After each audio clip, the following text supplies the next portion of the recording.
আসসালামু আলাইকুম viewers, welcome back to my channel Afroza cooking world. আজকের রেসিপি ফুল পিঠা। দেখেই বোঝা যাচ্ছে যেন একটা গাঁদা ফুল। এই ফুল পিঠাটা গায়ে হলুদের ডালায় দিলে অসম্ভব সুন্দর লাগবে। প্রথমে আমি পিঠার ভিতরের পুরটা রেডি করে নেব। এখানে আমি 2 কাপের মতো নিয়েছি কোরানো নারকেল, হাফ কাপ নিয়েছি গাজর, গাজরটাকে গ্রেটার দিয়ে গ্রেট করে নিয়েছি। এখানে আমি 1 কাপ দিয়েছি গুড়। এখন গুড়টা ভালোভাবে গলে যাওয়া পর্যন্ত অপেক্ষা করব। খেজুরের গুড়টা একদম গলে গেছে।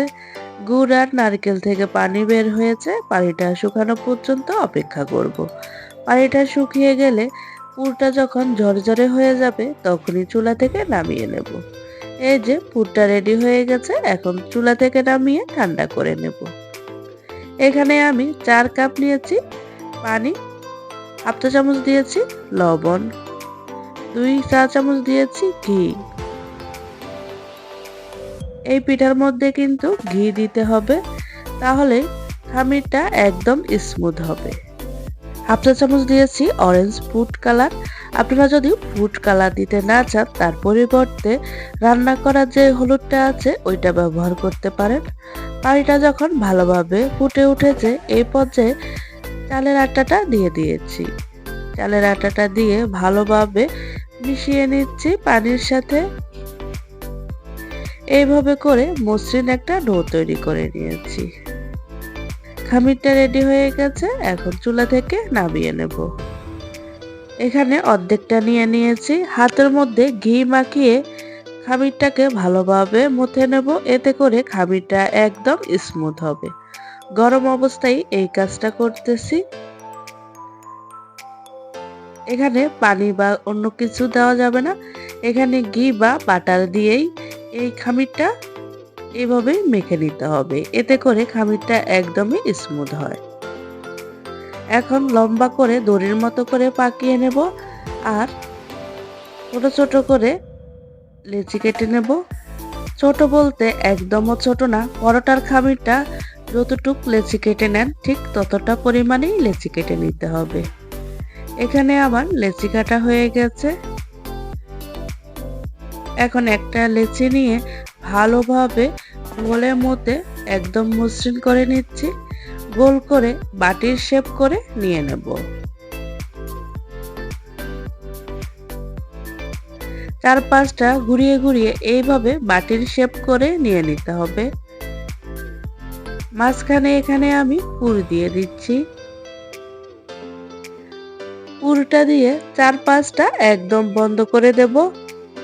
পুরটা দিয়ে ভালোভাবে মুখটা বন্ধ করে দিতে হবে যাতে পুরটা বের হয়ে না আসে।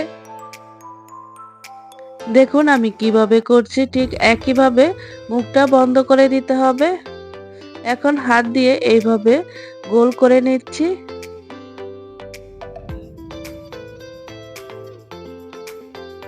এই যে পিঠাটা রেডি হয়ে গেছে। এখন একটা শোন দিয়ে ডিজাইন করে নেব। এই শোনটা আপনারা যে কোনো ওষুধের দোকানে পেয়ে যাবেন। শোনটা দিয়ে এইভাবে চাপ দিয়ে পাতার মতো করে বের করে নিলেই হবে। দেখুন আমি কিভাবে করছি, ঠিক একইভাবে করে নিতে হবে।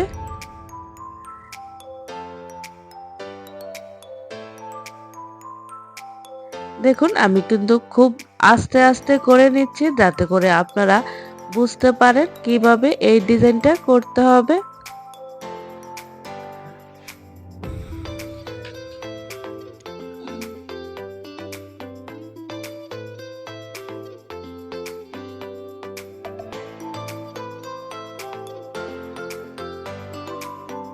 2 পাশে ধরে এইভাবে চাপ দিলেই কিন্তু পিঠার ডিজাইনটা হয়ে যায়। এই পিঠাটা গায়ে হলুদের ডালায় এইভাবে যদি বানিয়ে দেন তাহলে ডালাটা অসম্ভব সুন্দর লাগবে দেখতে। একদম যেন ফুটন্ত গাঁদা ফুল। আস্তে আস্তে দেখবেন ফুলের মতোই আকার ধারণ করবে। মাঝখানেরটা এইভাবে চাপ দিয়ে নিলেই হয়ে যায়। এই যে একটা পিঠা রেডি হয়ে গেছে। পিঠা বলবো নাকি ফুল বলবো আমি নিজেই কনফিউজ হয়ে গেছি, কারণ পিঠাটা দেখতে একদম ফুলের মতোই লাগতেছিল। আপনাদের বোঝার সুবিধার্থে আমি আরেকটা পিঠা বানিয়ে দেখাচ্ছি। দেখুন একইভাবে বাটির মতো করে নিয়েছি, এখন মাঝখানে পুর দিয়ে একইভাবে পিঠার মুখটা বন্ধ করে দিচ্ছি।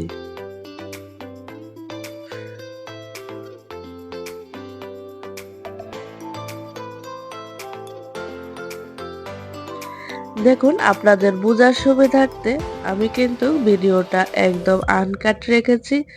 আর যেহেতু এই পিঠাটা নতুন, আপনারা যেহেতু সবাই বানাতে পারেন, সেই জন্য পিঠাটা কিভাবে কি বানাবেন একদম আনকাট রেখে ভিডিওটা শেয়ার করছি। দেখুন একইভাবে কিন্তু এই পিঠাটাও আমি বানিয়ে নিচ্ছি।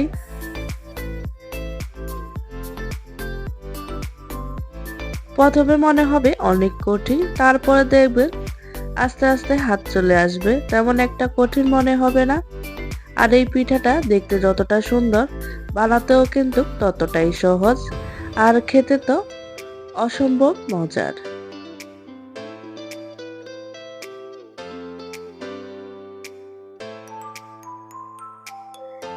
দেখুন শোনটাকে চাপ দিয়ে এইভাবে একটু টেনে ধরলেই পাতার মতো হয়ে বের হয়।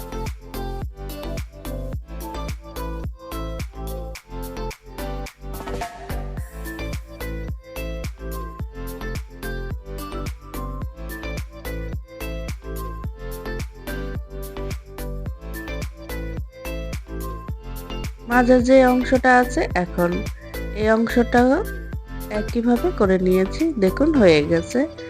এই যে আরেকটা পিঠা, এইভাবে প্রতিটা পিঠাই বানিয়ে নিয়েছি। দেখুন মনে হচ্ছে যেন এক প্লেট ফুল নিয়ে বসে আছি। এখন যেহেতু এই পিঠাটা ভাপ দিতে হবে, ভাপে বসাতে হবে, তাই ট্রের মধ্যে প্রথমে ঘিটা দিয়ে মাখিয়ে নিলাম। এখন ফুলগুলো সাজিয়ে দিচ্ছি।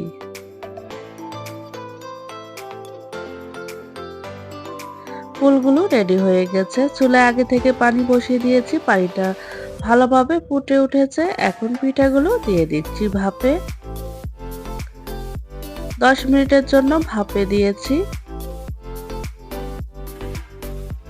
10 মিনিট পরে ঢাকনাটা খুলে নিচ্ছি। দেখুন পিঠাটা আরো বেশি সুন্দর লাগছে। এখন চুলা থেকে নামিয়ে নেব। খুব সাবধানেই কিন্তু তুলে নিতে হবে। এই পর্যায়ে পিঠাগুলো অনেক নরম থাকে। এই যে প্রতিটা পিঠাই নামিয়ে নিয়েছি। মনে হচ্ছে না একটা যেন ফুল হাতে নিয়েছি। আশা করছি আমার এই ভিডিওটি আপনাদের ভালো লেগেছে। ভালো লাগলে প্লিজ আমার চ্যানেলটিকে সাবস্ক্রাইব করবেন আর একটা লাইক দিয়ে দেবেন। আমার ভিডিওটি আপনাদের কেমন লেগেছে আমাকে কমেন্টে জানাবেন। ভালো থাকবেন সবাই। আল্লাহ হাফেজ।